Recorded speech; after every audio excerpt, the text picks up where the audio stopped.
tuer le marché de tous ces dealers. Et je crois sincèrement que la lutte contre la drogue se fera par la lutte économique. Il faut tuer ce marché, il faut éradiquer. Maintenant, si vous voulez faire intervenir l'armée, vous pouvez. Je vais en terminer là. Il faut pacifier ce quartier. Bruno, tant qu'il y aura une demande, il y aura une offre. Tu peux envoyer ce que tu veux, tu peux envoyer les martiens. Tant qu'il y aura une demande, il y aura une offre. Donc c'est sur la demande aujourd'hui qu'il faut agir et c'est sur l'offre qu'il faut agir. Alors parallèlement, excuse-moi de reprendre, je laisse Joël parler après. Tu as raison, les flux financiers, il faut y travailler dessus. Il y a Tracfin, il y a Pharos, ça fait tout un tas de dispositifs qui sont là pour justement taper sur les flux financiers, c'est une chose. Mais c'est surtout, moi je pense, aux gens dans ces quartiers. C'est-à-dire il faut pacifier ces quartiers et rassurer ces gens qui y sont, parce que c'est eux qui ont peur. Mais ça se fera automatiquement. Hein.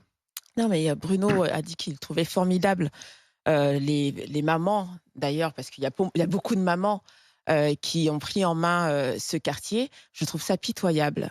Pas pitoyable pour ces mamans, mais pitoyable pour la République, que l'on soit obligé en France, en fait, de nous-mêmes gérer quelque chose que l'État devrait gérer, qu'on soit obligé de nous-mêmes chasser des squatteurs des appartements, des dealers en bas de nos immeubles. Enfin, il y a vraiment quelque chose de pitoyable là-dedans, surtout quand tu reprends la déclaration que Darmanin nous avait faite en 2020, qui était qu'il partait en guerre contre le trafic de drogue, et il avait répertorié plus de 3900 points de deal. Points de deal, points de vente, si on peut dire ça comme ça. Alors, qu'en est-il de cette guerre avec ces 3900 points répertoriés? Il nous avait même demandé, on nous met toujours à contribution. Plus de Donc, il nous avait demandé de signaler sur une plateforme tous les points de deal. Donc en fait, on fait de notre mieux et il n'y a rien qui se passe. Et on va jusqu'à maintenant nous-mêmes faire les vigiles, nous-mêmes chasser les gens d'en bas des immeubles. Mais ça va aller jusqu'où ça? Enfin, la vie en cité, là, je parle vraiment de la vie en cité. Que tu as connue. Que j'ai très bien connue, avec des gens qui squattent en bas de ton immeuble. Enfin, ça devient presque normal pour toi. Donc, il faut se dire que pour que ces mamans se disent non, c'est anormal, elles en sont à un point qui est vraiment, je pense qu'elles sont à la gorge.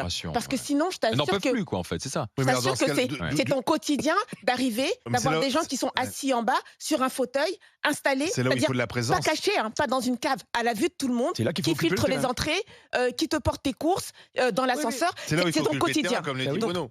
Voilà. Et comme les policiers ne sont pas assez nombreux, il faut mettre des militaires. Ouais, mais je suis pas d'accord. D'ailleurs, Villeurbanne, c'est ce qu'il demande. Hein. Je suis plutôt sur la ligne de Mourad, même si c'est vrai que je suis un peu, je suis nuancée sur la légalisation. Mais le côté d'aller que sur la répression, je vois pas en quoi appuyer que sur la répression va stopper ce trafic. Mais non mais Joël, tu ne peux pas dire que l'intérieur ne fait pas le boulot. Ouais, mais crois-moi que excuse-moi, c'est jeter l'opprobre sur nos policiers qui travaillent comme des malades. Moi j'en ai souvent au téléphone. Des copains qui passent des heures et des heures sur le terrain à interpeller, à faire le travail, à taper sur les consommateurs. T'as 4 leviers. T'as la répression. On est d'accord, on en a vraiment besoin quand tu vis dans ces quartiers. On a besoin de police et de présence. Et ça, tu l'as dit, c'est vrai. T'as la prévention aussi. Bien sûr, ça va de pair. Mais la coopération internationale, j'ai jamais vu aucun trafic de drogue démantelé, enfin en tout cas tué sans une coopération internationale efficace. Quand tu regardes la Colombie, ils ont coopéré avec les États-Unis, avec la DEA. C'est impossible que Darmanin, avec ses tweets, et j'ai identifié 3900 points de deal. 2 fois plus que les restaurants McDonald's en France. Exactement. Puisse tuer ce trafic. C'est impossible. Et même l'armée, franchement, je ne suis pas pour que l'armée vienne dans les cités, parce que je ne crois pas que l'armée soit pour le territoire national, excepté les menaces terroristes, etc. Oui, mais on la déploie bien dans les gares. Oui. Alors, moi, je vois bien des militaires, Gare de Lyon. Pour la menace terroriste. Pour la menace terroriste. C'est la même chose. Pareil, hein. Mais non, c'est des présences. C'est pas sérieux. C'est des gens qui patrouillent. Occuper le terrain. On la voit Gare du Nord, c'est pas pour ça que ça enlevé le point de deal de la Gare du Nord. Non, ça pacifie quand même. Attention, il y avait beaucoup plus de problèmes avant. Mais regarde, on a plus d'OPEX, on s'est barré de Barkhane, on a 205 000 militaires professionnel.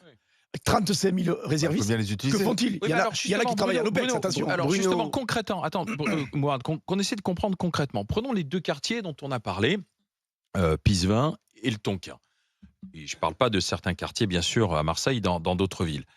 Admettons, tu mets un équipage associé, présence, police et armée. Seulement, dans les entrées d'immeubles, c'est ce qu'ont dit ces habitants, t'as les types, ils sont là, ils sont assis, tu vois, et ils bougent pas. Qu'est-ce que tu fais? Parce que c'est ça qu'ils expliquent. Qu'est-ce que tu fais pour les déloger? Le type, il dit, monsieur, moi, je fais rien. Je suis assis, puis sur son texto, il est là, à prendre ses rendez-vous pour dealer sa cam. Tu vois, qu'est-ce qu'on fait? Que va faire l'équipage police-armée? Il y a quelques années, je vais te répondre très factuellement, mais en même temps, ça n'a pas porté ses fruits puisqu'on a abandonné parce qu'on ne pouvait pas laisser les compagnies de CRS sur place. À Sevran, dans les immeubles, Ouais. le préfet Lambert, qui avait été nommé par Sarkozy, Quartier La Baudotte, a dit à notamment, Sarko, ouais. je vais vous régler les problèmes à Sevran, on va mettre des policiers dans chaque hall d'immeuble. Bon, ça a duré un mois, effectivement. Ça peut pas durer. On a évacué le problème pendant un mois. La solution, elle était a priori vraiment pas palpable totalement. Le fait d'avoir des effectifs permettrait, si tu prends les 62 quartiers les plus problématiques, les QRR, les quartiers de reconquête républicaine, 62, tu mets 200-300 effectifs, ça ne fait que 20 000 effectifs supplémentaires à mettre. 300 effectifs sur des quartiers dans ces secteurs-là, c'est énorme. Et les policiers pourraient travailler eux, sur le fond. C'est-à-dire les équipes de PJ, etc., pourraient travailler sur le trafic en dessous. Bruno, Voilà un peu la Alors, réponse Mourad, qu'on peut apporter. si tu tues le marché, regardons les choses en face. Si ce marché existe, c'est comme le marché de l'alcool. C'est qu'il y a des gens qui ont besoin d'addiction. Ouais, D'addiction à des produits stupéfiants. Ça peut aller du cannabis à la cocaïne, il y a des choses beaucoup plus graves. Mais cette addiction, elle existe aujourd'hui. Et tu pourras pas la supprimer par une baguette magique ou par un militaire sur le terrain. Il y a une partie de la population qui a une addiction à l'alcool. Tu pourra pas supprimer l'alcool. Bah, il se Il y a une serviront de addiction. Uber, Et il y a une Uberisation. partie de la population qui a une addiction aux produits stupéfiants que tu ne pourras pas supprimer.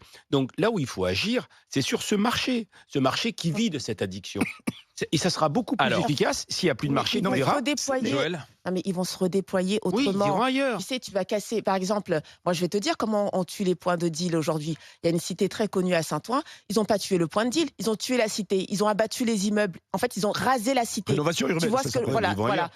Parce qu'aujourd'hui, c'est le seul Encore un moyen, marché. c'était le seul moyen de les déloger. Mais tu crois que quoi? Tu crois que tout d'un coup, ils sont partis tous se mettre à taffer chez Carrefour ou chez Non. Amazon? Non, ils ont redéployé leur marché Moi, ce que je autrement. veux vous dire, les amis, donc, ce que je veux vous Mourad, dire, il a c'est raison, tu dois casser- agir sur la demande. On a un problème d'addiction. Hein. Je peux Oui, te dire, mais je sais bien. je suis gentille, je te Mais dirais je qu'on pense, moi, a la un pays de tranquillité. camé. Hein. Avant le Non, mais trafic, je attends. pense à la tranquillité de ces Mais dames, on de y ces gens pense qu'on a tous. entendus. Ça ira C'est la avec, tranquillité. Bruno. Le trafic, il continuera. Il y a l'ubérisation. Il y a tout un tas de choses qui Ouais. se feront. Ça, c'est pas le problème, je dirais, du policier qui est sur le terrain. Le policier sur le terrain, en renfort, va rassurer la population sur ces quartiers. Alors, Et ça, c'est important pour eux. Ne réglez pas la fréquence de votre poste de radio, hein, pour ceux qui nous écoutent. Parce qu'ils me C'est contrarient. pas un enfin, problème de fréquence, c'est juste la voix de Bruno Pomar. Il allait voir les Chip and Je Dale, pense que c'est hier parce soir. que Tant mieux. ses baskets sont peut-être Tant trop mieux. serrées et du coup ça influe sur les cordes vocales.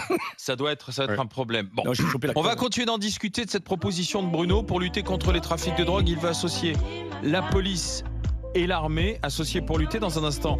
Romain, du côté de Limoges, il est routier. Jean, qui est fonctionnaire de police, du côté de Lille. La discussion est lancée et elle continue avec vous. Cocaïne, cocaïne, a pris ma famille. RMC jusqu'à midi. Les grandes gueules.